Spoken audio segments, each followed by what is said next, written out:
অসমৰ বিভিন্ন প্ৰান্তত এতিয়াই খ্ৰীষ্টান মিছনাৰীসমূহে পাতিছে এক ভয়ংকৰ জাল আৰু এই জালত পৰিছে কেইবাটা জনগোষ্ঠীৰ লোকসকল বা পৰিয়াল নিজৰ ধৰ্ম ত্যাগ কৰি ইতিমধ্যে খ্ৰীষ্টান ধৰ্ম ল'বলৈ বাধ্য হৈছে যিহেতু খ্ৰীষ্টান মিছনাৰী কিছু লোক আহে আৰু তেওঁলোকক প্ৰলোভন দিয়ে ধনৰ লগতে এটা কথা কয় পৰিয়ালটো পোহপান দিব লগতে নিৰোগী কৰিব তাৰ লগতে পৰিয়ালৰ যি আচলতে দুখ বা বেদনা আছে সেই সকলো দূৰ কৰিব কৰি আকৰ্ষিত কৰি আচলতে কেইবাটাও জনগোষ্ঠীৰ পৰিয়ালক ইতিমধ্যে খ্ৰীষ্টানলৈ ধৰ্মান্তৰ কৰিছে সনাতন ধৰ্মীয় পৰিয়ালসমূহক আৰু সেয়া কিন্তু তিনিচুকীয়াত দেখা পোৱা গৈছে এতিয়া ব্যাপক প্ৰতিক্ৰিয়াৰ সৃষ্টি হৈছে প্ৰশাসন দল সংগঠন সকলে আচলতে একেলগে মিলি আচলতে কাম কৰিব লাগিব যিহেতু এই যি ভয়ংকৰ ঘটনা যদি এতিয়া ৰোধ কৰা নাযায় তেনেহলে হয়তো পৰৱৰ্তী পৰিস্থিতিত ভয়ংকৰ ৰূপ ধাৰণ কৰিব আৰু মোৰ লগত যেহেতু এই মুহূৰ্তত মৰাণ ছাত্ৰ সন্থাৰ সদৌ অসম মৰাণ ছাত্ৰ সন্থাৰ সভাপতি আছে পুলিন্দ্ৰমান তেখেতৰ পৰা কিছু কথা জানিব বিচাৰিম যিহেতু তিনিচুকীয়া জিলাৰ বুঢ়ীদিহিঙৰ অঞ্চলৰ কেইবাটা গাঁৱৰ ইতিমধ্যে 12টাকৈ পৰিয়ালে এই খ্ৰীষ্টান ধৰ্মৰ আঁকোৱালি লৈছে বুলি জানিব পৰা গৈছে যীশুৰ নামেৰে তেওঁলোকে নামাকৰণ কৰিছে আৰু তেওঁলোকে যীশুৰ যিটো প্ৰাৰ্থনা কৰিছে প্ৰাৰ্থনা কৰি নিৰোগী হোৱা বুলি ইতিমধ্যে নিজৰ ভাষ্য প্ৰকাশ কৰিছে আৰু খ্ৰীষ্টান ধৰ্ম তেওঁলোকে আঁকোৱালি লৈছে সেয়াৰ কিন্তু প্ৰতিক্ৰিয়াৰ সৃষ্টি হৈছে মই পোনে আপোনাৰ ওচৰলৈ আহিম কি ক'ব এই ঘটনাটো ভয়ংকৰ ঘটনা এটা হয় নিশ্চিতভাৱে অতি দুখ লগাৰ বিষয় কাৰণ আমি মৰাণসকল বৈষ্ণৱপন্থী লোক এই বৈষ্ণৱ ধৰ্মটোত বহুত ৰসাল এই ধৰ্মটোৰ যোগেদি আমাৰ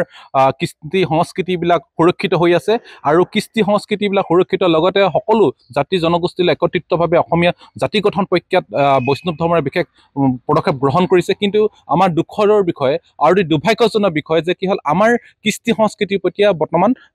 ভাবুকি আহিছে আমি কৃষ্টি সংস্কৃতি ৰক্ষা কৰাৰ ক্ষেত্ৰত সকলো মানুহক একত্ৰিতভাৱে আমাৰ মৰাণ মানুহৰ সংখ্যা আপোনালোকে জানে নিশ্চিতভাৱে অতি কম গতিকে কম জনসংখ্যাই লোকসকলে একত্ৰিতভাৱে থাকিবলৈ মৰাণ ছাত্ৰ সন্থাই যিসকল লোকে এই ধৰ্ম খ্ৰীষ্টান মিছনাৰীসকলৰ ধৰ্ম গ্ৰহণ কৰিছে তেখেতলোকক একত্ৰিত হৈ মৰাণসকলৰ পূৰ্বৰ ধৰ্মলৈ ঘূৰি আহিবলৈ আমি আহ্বান জনাইছোঁ আৰু কাৰণ আমি কওঁ যে কি হ'ল মৰাণসকল বা আমাৰ বৈষ্ণৱ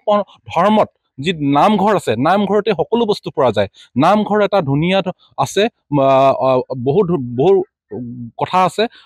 ইয়াৰ যোগেদি আমাৰ ধৰ্মৰ যোগেদি আমাৰ সমাজখনক স্বীকৃতি পাব গতিকে আমি সকলো একত্ৰিতভাৱে আমাৰ ধৰ্মৰ প্ৰতি বিশেষ প্ৰদান কৰিবলৈ আগ্ৰহেৰে আগবাঢ়ি যাবলৈ আহ্বান জনালোঁ আৰু সকলো একত্ৰিতভাৱে আগবাঢ়ি আহক আৰু মৰাণ ছাত্ৰ সন্থাই এটা কথাই ক'ব বিচাৰিছোঁ যে এই মিছনাৰীসকলৰ আগ্ৰাসনৰ ফলত আমাৰ কৃষ্টি সংস্কৃতিবিলাক যে নিষেধ কৰিবলৈ যে ষড়যন্ত্ৰ হৈছে নিশ্চিত সম্পূৰ্ণ একমাত্ৰ বৈষ্ণৱ পন্থাই নহয় অসমৰ বিভিন্ন জাতি জনগোষ্ঠীৰ লোকসকলকে লোৱাৰ ব্যৱস্থা গ্ৰহণ কৰিছে আপোনালোকে দেখি আহিছে গতিকে আমি ক'ব বিচাৰিছোঁ যে কি হ'ল এই আগ্ৰাসনৰ ক্ষেত্ৰত আমাৰ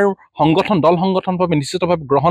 ব্যৱস্থা গ্ৰহণ কৰি সমান্তৰালভাৱে চৰকাৰ প্ৰশাসনো যাতে ব্যৱস্থা গ্ৰহণ কৰে কাৰণ এনেকুৱা ধৰণৰ ইউৰোপীয় সংস্কৃতিয়ে যদি আমাৰ সভ্যতাক শেষ কৰিব বিচাৰিছে গতিকে এনেধৰণৰ সম্পূৰ্ণ এটা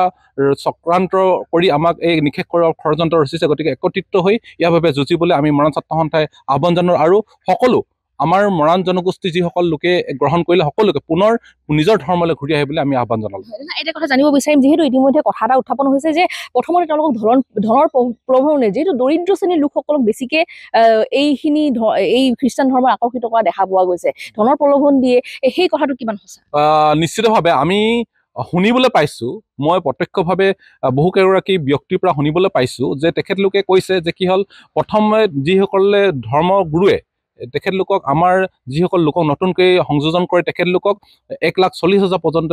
দিয়াৰ ব্যৱস্থা গ্ৰহণ কৰিছে প্ৰথম ষ্টেপ ৱাইজত তেখেতলোকে দিয়ে যে প্ৰথমে 50,000 তাৰপাছত 50,000 তাৰপাছত 40,000 এনেকুৱা ধৰণকে দিয়াৰ তেখেতলোকে প্ৰলোভন দি আহিছে আৰু তাৰ যোগেদি তেখেতলোকে মানুহখিনিক নিবলৈ বিচাৰিছে কাৰণ আমাৰ লোকসকল মৰাণ লোকসকল অতি দৰিদ্ৰ এই দৰিদ্ৰ লোকসকলক সুযোগ লৈছে আৰু সহজ সৰল মানুহ যেতিয়া সেই প্ৰলোভনত ভুল কৰিছে গতিকে তেনেকুৱা ধৰণৰকে কৰিব বিচাৰিছে আৰু এটা শুনি পাইছোঁ যে কি হ'ল বিভিন্ন ধৰণৰ তেখেতলোকে প্ৰাৰ্থনাৰ যোগেদি তেখেতলোকক কিছুমান ৰোগত ভুগি থকা লোকসকলক নিৰাময় কৰাৰ যি ব্যৱস্থা কৰিছে অতি দুখৰ বিষয় আজি আধুনিক যুগত তেনেকুৱা ধৰণৰ কোনো ব্যৱস্থা নাই গতিকে আমি তেনেকুৱা কথাত ভুল নকৰি নতুন যুগত সকলোৱে আগবাঢ়ি যাওক তাকে আমি মৰাণ ছাত্ৰ সন্থাই কামনা কৰিছোঁ হয় নিশ্চয়কৈ এক ভয়ংকৰ জাল ইতিমধ্যে